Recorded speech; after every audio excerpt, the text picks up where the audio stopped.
Olá a todos, sejam todos muito bem-vindos ao canal. Nós estamos lançando também aqui na plataforma do YouTube algum material para poder continuar essa ideia que a gente vem trabalhando em todas as outras plataformas. Eu iniciei um podcast agora e também a gente está trabalhando com a ideia do blog para poder fazer aquilo que a gente já vem conversando nos outros vídeos.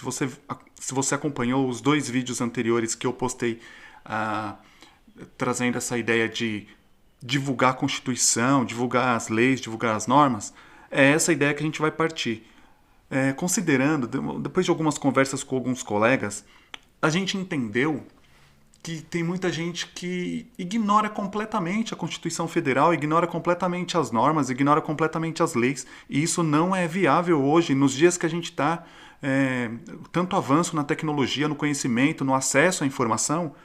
Tudo bem que a Constituição Federal é um tema jurídico, é um tema que depreende aí um certo contato com esse ramo, com o meio jurídico, a pessoa precisa estar estudando o direito ou alguma coisa para conhecer profundamente a Constituição. A gente desenvolveu esse projeto, está trabalhando nisso, agora nós estamos com podcast, com blog, com YouTube e trabalhando nas redes sociais. Se a gente não se fortalecer, se a gente não se juntar, nós vamos perder muito espaço. Nós vimos que essas últimas eleições, elas foram muito complexas. Vencemos, mas não podemos parar. Nós temos que continuar mobilizados, temos que continuar juntando força para poder continuar sempre em frente. Vai ser um governo difícil, vai ser um governo muito disputado, um governo de muito embate, não é? E nós sabemos que o adversário que está nessa disputa conosco não é um adversário que age só com informações válidas, só com informações verdadeiras. Não.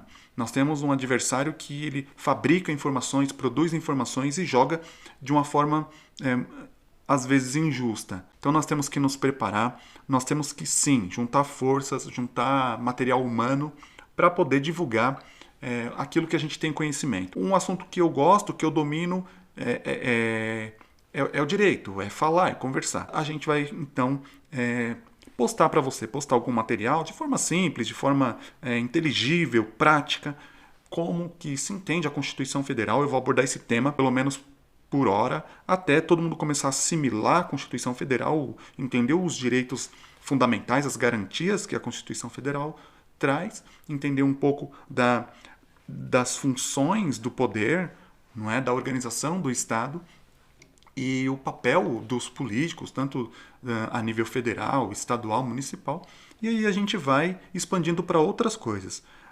A princípio, nós vamos falar da Constituição Federal. Já falamos, fizemos um vídeo introdutório, tem um artigo introdutório lá no meu blog,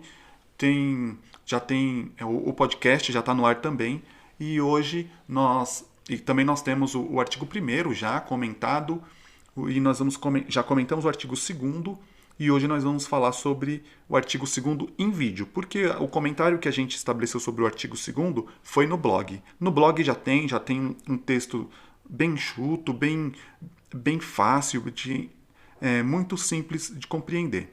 Só que eu precisava trazer também o vídeo no YouTube e eu estou fazendo isso agora porque eu aproveitei o tempo que eu separei para gravar o podcast e já emendei para a gente aproveitar tanto o espaço que a gente tem aqui quanto esse tempo. A primeira ideia é trazer a Constituição como um documento, comparado aí a uma planta estrutural, comparada também a um contrato, comparada a uma partitura musical, enfim, é um documento. Todo documento ele é uma forma, ele traz um conteúdo. E a Constituição Federal ela tem um conteúdo que nós precisamos entender qual é o conteúdo que está ali naquela forma, naquele texto, naquilo que a gente vê quando a gente manipula, quando a gente pega, abre um exemplar da Constituição Federal. E é isso que nós vamos tentar fazer. Tentar demonstrar de forma simples e fácil o que está contido na Constituição Federal. Nós explicamos no primeiro vídeo que se trata de um documento que funda um país, que cria o Estado, que cria toda a estrutura de poder, toda a estrutura de governo. Essa ideia nós já discutimos nos vídeos anteriores, não é? Nós discutimos também que é um documento legítimo, porque tem legitimidade dada pelo povo, porque explicamos também que o povo todo o poder emana do povo. Então o povo ele é o legítimo titular do poder e aí ele obtendo esse poder, ele transfere esse poder para os governantes e os governantes, representantes eleitos, então formam, não é? O novo Estado. Explicamos já todo o contexto. Se você não assistiu os vídeos anteriores, eu vou deixar aqui os cards para você assistir. Já temos 2 vídeos no canal. Estamos criando uma playlist, então para você acompanhar aí com a gente. Agora nós precisamos continuar esse entendimento e conversar sobre o artigo 2º da Constituição Federal. No artigo 2º, o legislador ele divide o poder.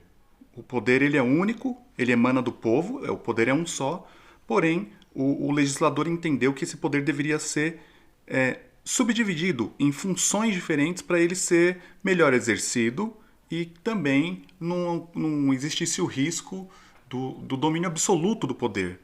Não é? Porque o poder concentrado na mão de uma pessoa só, o risco de nós termos aí um governante autoritário é muito grande. O artigo 2º ele vai trazer a ideia da divisão do poder. O Constituinte ele diz que o poder emana do povo. Nós terminamos o artigo 1º falando isso, que todo o poder emana do povo.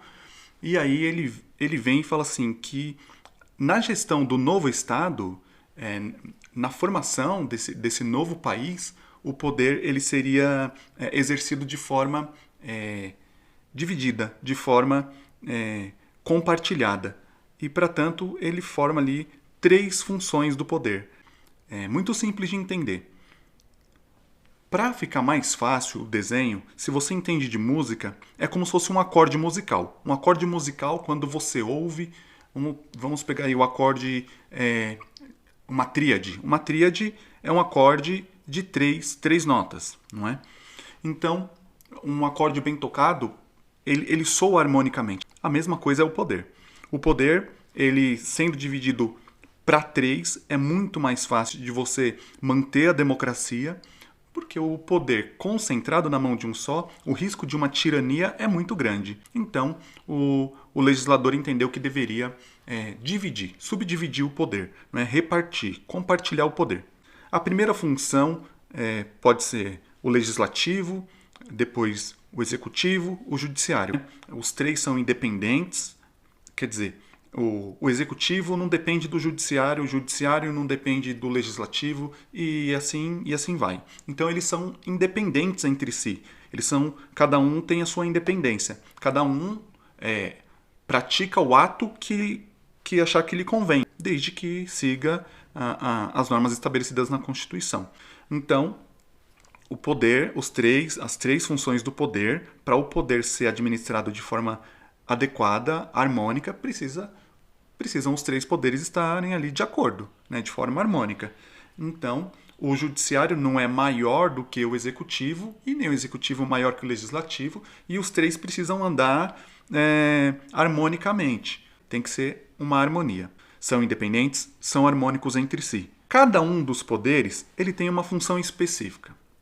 Para a gente entender isso, para você que é mãe, para você que é mulher, para você que administra o seu lar, administra uma empresa, administra uma casa, sabe que é melhor você delegar, você ter cada um exercendo uma função para que todos cumpram o mesmo objetivo.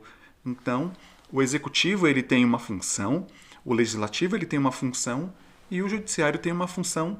Cada um deles tem as suas funções típicas, que são aquelas funções deles mesmos. Por exemplo, tem coisa que só a mãe faz. Por mais participativo que o pai seja, por mais envolvido que o pai seja nas questões familiares, nas questões da casa, sabe? Tem coisa que só a mãe faz. É da natureza da mulher, da natureza da mãe. Pois bem, e assim vai. Cada um tem a sua função que a gente chama de função típica. Eu estou usando essa ilustração para ficar fácil de entender. O judiciário tem coisa que só o judiciário faz. O executivo, só o executivo faz e o legislativo, só o legislativo faz. Porém, não é só a função típica que eles têm. Eles também têm uma função que é chamada de função atípica. O legislativo, a função principal do legislativo é inovar na ordem jurídica, inovar na ordem legal, não é? Criando leis, enfim. Essa é a função típica do legislativo. Porém, existem casos que o legislativo tem que julgar. Um exemplo padrão foi o julgamento da presidente Dilma Rousseff. Foi feito pelo legislativo. Um julgamento jurídico-político feito pelo legislativo. E assim vai. O julgamento do impeachment é feito pelo legislativo. E assim vai. Existem exemplos em todas as camadas de poder. Nós tivemos aí, por exemplo, um mais recente, que foi o caso do Douglas Garcia, alguma coisa assim. Que foi o rapaz que discutiu com a jornalista Vera Magalhães e aí foi cassado. A cassação é julgada pelo órgão onde ele atua. No caso, foi pela Assembleia Legislativa. A Assembleia Legislativa julgou e cassou o mandato do então, salvo engano, vereador. Não lembro muito bem agora, mas tudo bem. É isso que a gente precisa entender. Existem funções que competem a um, existem funções que competem a outro. Porém, nada impede que esse exerça um certo grau, sem tomar o poder do outro, exerça um certo grau do poder do outro na sua própria gestão. Outro exemplo é na questão administrativa. A função administrativa é do executivo. É o executivo que administra. É ele que executa o orçamento, é ele que executa as normas, é ele que dá essa administração. Porém, existe dentro do legislativo e dentro do judiciário são ações típicas do executivo. Ações típicas do órgão que administra. Por exemplo, elaborar seu próprio orçamento. É o judiciário que elabora seu próprio orçamento. É o legislativo que elabora seu próprio orçamento. Não precisa ser muito técnico, não precisa ser profissional nisso, não precisa ser advogado, ser juiz. Não. Uma leitura simples, se você pegar o artigo, está escrito lá. E o que está escrito lá você vai e interpreta. Então, dentro dessa ideia toda, já caminhando para o final, nós precisamos entender isso, que o poder ele é dividido entre as três funções, não é? Cada um com a sua função típica, cada um com sua função atípica, e uma coisa que não pode acontecer é um poder delegar a sua própria função para o outro poder, ou seja, abrir mão da sua função. Isso não pode acontecer jamais. Entendendo então que o poder ele é um só, ele dá origem, ele surge, o poder único, o poder que emana do povo, ele então é repartido pela Constituição Federal em três funções: função executiva, legislativa e judiciária, para uma melhor administração do poder, para uma melhor gestão do Estado que estava se criando, e também para que esse poder não ficasse concentrado na mão de um único governante, sob pena aí de poder incorrer numa tirania. Precisa entender também que cada um desses poderes, né, eles têm as funções típicas e as funções atípicas. Então eles exercem as suas funções. O executivo ele administra o orçamento, ele cumpre a administração, a execução das leis. O legislativo ele inova na ordem jurídica, ele cria leis e tira leis. E o judiciário ele faz essa lei ser cumprida, ele fiscaliza, ele julga se as leis estão sendo devidamente aplicadas, se estão sendo devidamente cumpridas, e o judiciário ele tem ali, através das decisões judiciais, o poder de agir para que a lei venha a ser cumprida. Então, essa é a ideia principal.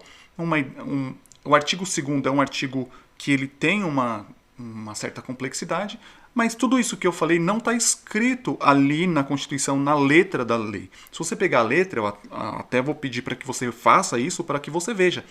Você vai ler, tem 2 parágrafos, tem 2 linhas escritas lá. Então, tudo isso que eu falei, de função do poder, de repartição do poder, de função típica, função atípica, não está escrito na Constituição. E essas discussões, esses entendimentos são importantes para você ter, por exemplo, no mundo que nós estamos vivendo hoje, a discussão que tem política hoje. Nós temos um judiciário que está muito ativo, nós temos um executivo que está muito ativo e o legislativo que está ali fazendo meio de campo. O judiciário, muita gente até chega a discutir a questão do ativismo judicial. Em contrapartida, já o executivo é o que está gerando um certo desgaste. Por quê? Algumas atitudes estão partindo diretamente do Poder Executivo, que é exercido pelo Presidente da República. Então, o atual Presidente da República ele tem algumas ações que geram algumas dificuldades no exercício dos poderes e está gerando uma desarmonia.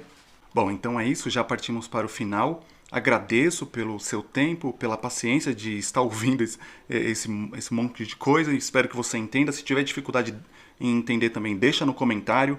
Lá no meu blog tem um artigo um pouco melhor explicado, um pouco mais mastigadinho. Tem o nosso podcast que já está entrando no ar. Eu vou deixar o link aí na descrição para vocês poderem seguir. E espero que vocês aproveitem bastante esse material. Divulguem muito, porque as pessoas precisam ter essa noção para discutir temas importantes da atualidade, temas políticos, temas jurídicos e temas que vão acabar interferindo diretamente na vida das pessoas. Não é? Nós vamos abordar assuntos, no próximo vídeo, por exemplo, nós vamos abordar o artigo 3º da Constituição, em que ele deixa bem claro quais são as metas, quais são os objetivos do nosso país e que ainda estão sendo alcançados, estão ainda sendo postos em prática. A partir daí nós vamos entender políticas de governo, políticas de Estado e vamos entender por que existem alguns serviços essenciais que não podem deixar de serem praticados aí para a sociedade. Não é? Então eu agradeço pelo carinho de vocês, por vocês terem ficado até o final do vídeo. Não esqueçam de deixar sua inscrição, deixar o seu like, vai nos ajudar muito.